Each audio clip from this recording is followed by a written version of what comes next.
I'm mostly a painter by training, so I'm creating these large-scale oil paintings, but I am actually incorporating projections onto the painting. So I'm creating a painting, but then there will be digital moving images that are projected onto certain portions that completes the work.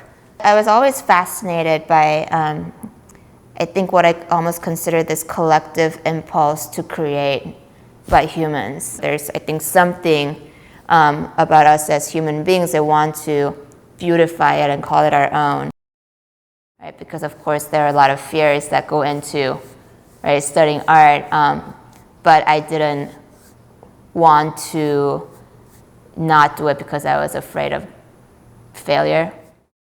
Most studio classes, they are very individualized because everyone comes to class with different skill sets and different interests. I try to connect to them individually, right? So there are these general techniques or tools that I want to give them. At the same time, I really want each student to become engaged in their own work, because I think it is that sense of engagement and caring for their work that's probably the most valuable, especially as beginning artists.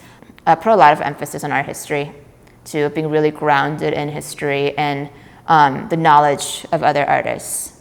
I mean, yeah, you can express yourself all you want, but at the same time, if you want to be serious about the genre, it is, I think, a necessary responsibility, right, as artists to be as well educated. The projection work, it was actually inspired by my installation art students this semester. I've been thinking about giving them, making their first project into a projection work, but once I actually saw what all my students are doing, that's when I thought, wait, I can do that too. Why don't I do that in my own work? There's a lot of great engagement. I have a number of students who always participate in charity auctions, for example, through their art. The Whitewater Jewelry exhibition always draws the whole community together.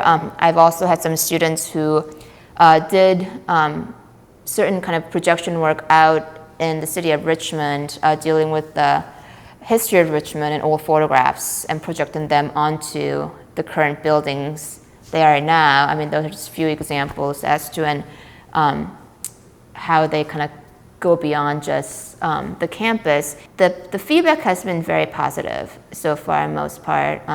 People seem to be interested in what it is that they're doing, and appreciate that too, that they are kind of researching into and trying to memorialize certain aspects of the city and the community that are at the verge of being forgotten.